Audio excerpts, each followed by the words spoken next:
Turma do Propósito, e aí, meu querido irmão, tudo bem? Espero que sim. Estamos juntos para mais um dia meditar na Palavra de Deus. Lembre-se, ler um capítulo da Bíblia por dia, orar todos os dias, tentar mudar. Estamos numa longa jornada. Começamos em Gênesis no dia 1º de janeiro, já estamos em 1 Samuel. Lemos já todo o Pentateuco, estudamos todo o Pentateuco, alguns livros históricos, e estamos prestes para entrar no período aí da monarquia. Nos aguardam grandes personagens, grandes histórias e, claro, muita revelação do Senhor a respeito do seu Filho Jesus Cristo, a respeito da salvação que ele operou em nós, opera em nós até hoje e foi revelada nas Escrituras. Portanto, meu querido irmão, não perca, chame pessoas para participar conosco. O link está na descrição do nosso grupo, vai lá, copie esse link, mande para a pessoa e diga para a pessoa, olha, você gostaria de estudar a Bíblia de uma maneira séria, diária, que não vai encher seu telefone, porque a gente só manda o link, tá? Não manda o vídeo. As mensagens no grupo são extremamente limitadas, apenas alguns avisos importantes, quando tem live, etc., quando acontece algum probleminha técnico, e as orações que nós fazemos aí todo dia por vocês. Então, meu querido irmão, chame mais pessoas para estarem conosco nesse período agora que nós estamos entrando, que é tão importante e que é tão edificante para as nossas vidas. Vamos lá em 1 Samuel, capítulo 7. Vamos lembrar que no capítulo 6, vacas que os seus bezerros foram tomados, vacas ali que tinham acabado de criar, ficaram sem seus bezerros, mas ao invés de irem atrás de seus bezerros, cumpriram aquilo que Deus havia determinado, porque os filisteus disseram, se as vacas forem sem errar o caminho, é porque é Deus que está fazendo isso. E assim as vacas foram até Bet-Semes, que quer dizer Casa do Sol. Ali os moradores da Casa do Sol ousaram olhar para dentro da arca, esqueceram que aquele a quem a arca representava brilha mais que o sol. E 70 daqueles homens morreram, ficaram com medo, dirigiram essa arca para a cidade de Kiriat Jearim, que quer dizer cidade do bosque, provavelmente um lugar alto, um lugar cheio de florestas. E ali essa arca foi guardada por Eleazar, que quer dizer Deus é o meu auxílio, por 20 anos. E o povo chorou, o povo se lamentou. Aqui diz que toda a casa de Israel dirigia lamentações. Por quê? Porque a arca do Senhor não estava no meio deles. Costumava ficar em Siló. A arca agora estava em Kiriat Jearim, em um lugar alto, em um lugar com floresta. Interessante, irmãos, que 20 anos, a Bíblia, se você fizer uma pequena pesquisa, você vai ver que 20 anos é um período que Deus usava como uma breve tribulação, vai acontecer no livro de Juízes. É um período também de prova, um período de completar uma obra. São 20 anos também que a Bíblia narra que demorou para ser feito o templo. No entanto, meu querido irmão, olha que interessante. É melhor ser 400 anos escravo no Egito do que perder a presença do Senhor por um dia sequer. Entendeu o que eu quis dizer, irmãos? É melhor você ser escravo no Egito durante 400 anos do que você perder um dia da presença de Deus. Quanto mais 20 anos. O povo lamentou porque não sentia a presença de Deus. E um detalhe que eu gosto de dizer, pode ser, irmãos, que o que eu vou mencionar aqui, alguma das coisas possa apenas parecer por acaso, possa ser apenas por acaso, mas eu gosto de dar todos os detalhes, porque alguns são intencionais, e eu acredito que a maioria deles, e mostra como a Bíblia é maravilhosa, como Deus usa até os nomes para poder contar uma história maravilhosa, porque a cidade dos bosques, provavelmente ficava nos locais altos. Os locais altos naquela região de Israel eram as regiões arborizadas. E sabe o que acontecia? Nesses altos era um local também de idolatria. Era um local em que o povo subia para adorar outros deuses. A Arca da Aliança, no caso, no lugar de bosques, será que o Senhor não estava dando um ensinamento àquele povo? Mais ou menos assim, olha, como vocês me trataram como os demais deuses, como um objeto de superstição, preste atenção se não foi isso, porque no capítulo anterior, aliás, no capítulo de número 5, mostra que o povo levou a arca para a guerra, para quê? Para obter a vitória, capítulo de número 4. Ao ponto de Ofni e Finéias serem mortos, e não é esse o propósito da arca. A arca não é um objeto supersticioso. Então, Deus ali, ele está num dos locais altos, e eu entendo que é mais ou menos a mensagem seguinte, olha, vocês não estão me vendo como um Deus qualquer, busca qualquer um, eu também estou aqui. E o povo lamentou. E Samuel percebeu, Samuel era um homem fiel a Deus, nunca perdeu a presença de Deus, porque ele sabia também do simbolismo, do respeito que deveria ter com a arca do Senhor, mas sabia que aquilo era um simbolismo, a presença do Senhor era com ele. E é por isso que Samuel vai falar o seguinte para o povo, se é de todo o coração que vocês estão voltando para o Senhor, olha, se vocês chegarem à conclusão que não existe Deus como o nosso Deus, faz o seguinte, jogue fora os deuses estranhos e os astarotes, preparem o coração ao Senhor e sirvam somente a Ele, e Ele vai livrar vocês das mãos dos filisteus. Olha o que Samuel está dizendo, e tem a ver com o que eu estava falando para os queridos. O Senhor está dizendo o seguinte, Samuel está dizendo o seguinte, sirvam apenas ao Senhor, joguem fora os deuses estranhos, porque se vocês forem exclusivos, ou se o Senhor for exclusivo Deus de vocês, Ele também vai tratar vocês com exclusividade. Vocês vão ficar livres dos filisteus. Então, o que aconteceu? Os israelitas tiraram dos seus meios ali do meio deles os balaíns, os astarotes, e serviram só ao Senhor. E Samuel disse, olha, vamos congregar em Mispa. Interessante que Mispa se tornou um local onde o povo sempre se reunia para se preparar para as batalhas. Mispa é o lugar onde Jacó e Labão fizeram uma aliança, colocaram ali uma pedra. E Mispa era o local de batalha, lugar onde eles se encontravam para batalhas importantes. E ali eles congregaram. E Mispa quer dizer torre de vigília. Preste atenção, meu querido irmão. Na Bíblia vai nos falar sobre essa expressão, vai trazer essa expressão. Pô-me em torre de vigília. A torre de vigia, ela servia para quê? Para vigiar, lógico. Só que o nosso conceito de vigia é muito interessante, né? Por exemplo, você encontra pessoas aí que trabalham de vigilantes.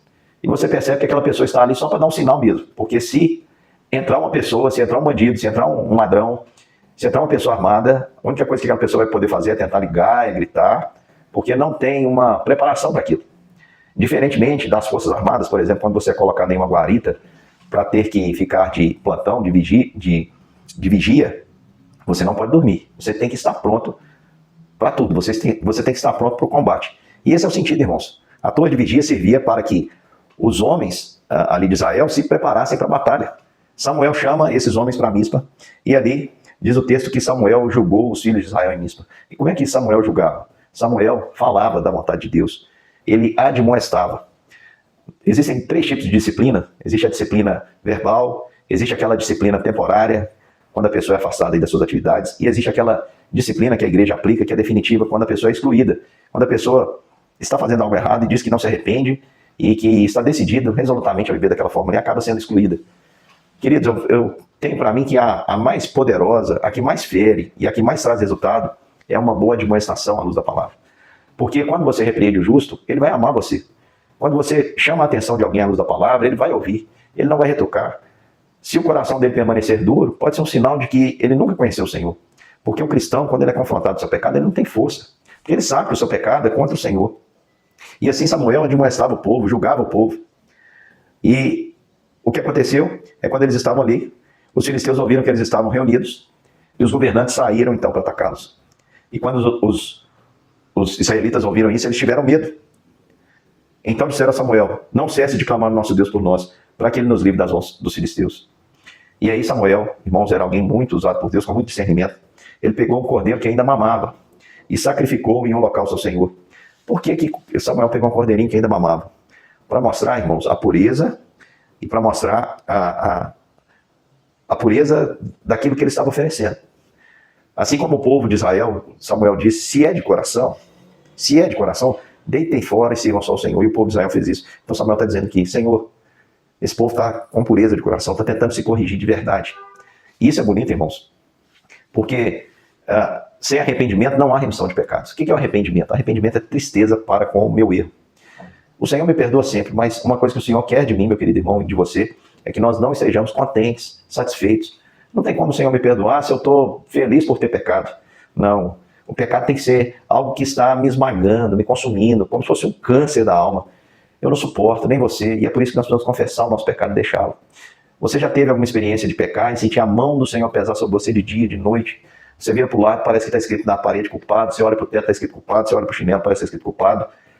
Tudo parece apontar para você e dizer que você é culpado, é culpado. É por isso, meu querido irmão, que nós precisamos nos arrepender, nos entristecer e pedir ao Senhor que nos perdoe.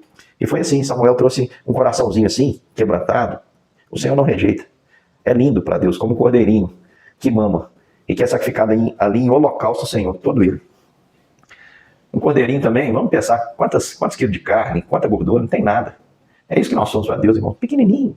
Deus aceita o nosso coração pequenininho, pequenininho. Mas se for de verdade, ele aceita. Ele aceita como aroma suave. Enquanto Samuel ofereceu o holocausto, os filisteus julgaram, lutaram, chegaram para lutar contra Israel. E naquele dia, queridos irmãos, você tem medo de relâmpago, você tem medo de trovão? Naquele dia o Senhor trovejou com grande estrondo sobre os filisteus, e eles entraram em pânico e foram derrotados pelos filhos de Israel. Você já teve a impressão de que um trovão, que um relâmpago caiu perto de você e o barulho do trovão foi ensurdecedor? Pois é, o Senhor trovejou sobre eles. O Senhor estava dizendo, não mexam com os meus filhos. Eles são meus, o coração deles pertence a mim. São infiéis, são impuros, mas eu não rejeito o coração quebrantado. Olha só, meu querido irmão, como Deus age para conosco. Então, não tema o homem, que poderá fazer o homem contra você. E eu sei que a gente está vivendo dias assim, de situações alarmantes. Não quero entrar em detalhes, os irmãos entendem bem o que eu estou dizendo. A justiça tem sido torcida, o direito não existe mais, a injustiça reina, o errado está certo e o certo está errado, e por aí vai. Mas quero dizer para você, meu querido irmão, para você não temer. Se o Senhor está com você, o que poderá fazer o homem? Se o Senhor está com você, meu irmão, se tem você e o Senhor, não importa quantos tem do outro lado, você já é a maioria. Você já é a maioria. Porque é Ele que vai te dar a vitória. E ali, o povo entrou em pânico, os filisteus fugiram, e Israel derrotou lá em Betcar, que quer dizer casa das ovelhas. Portanto, Deus saiu da mata. Saiu da mata. A arca estava lá ainda. Mas o Senhor aceitou o sacrifício, porque Ele não habita na arca. Ele habita em um coração quebrantado e um espírito contrito. O Senhor não rejeita. Então o Senhor saiu lá dos altos, do meio de tantos deuses falsos, e veio mostrar que é o Deus verdadeiro, dar a vitória para as ovelhas, na casa das ovelhas, e dizer para o lobo dos filisteus o seguinte: ó, o pastor chegou, vaza. E foi o que aconteceu, irmãos. Então Samuel pegou uma pedra e a pôs em Mispa e Sem, e lhe deu o nome Ebenezer, dizendo: até aqui nos ajudou o Senhor. Aquela pedra é o próprio Deus. Ele está dizendo essa pedra, para essa pedra, que Jesus é rocha.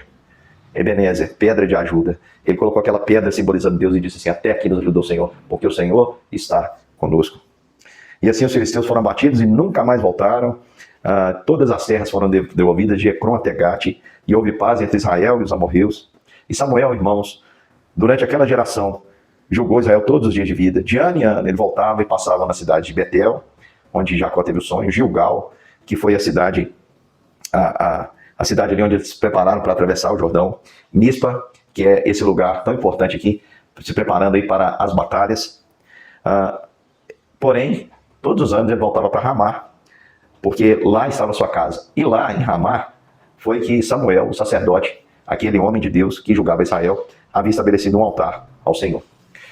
Queridos, quero aplicar rapidinho aqui para a gente terminar. Não trate o Senhor como os demais deuses. Os demais deuses dos povos são obra de ourives, artífices ou da sua imaginação.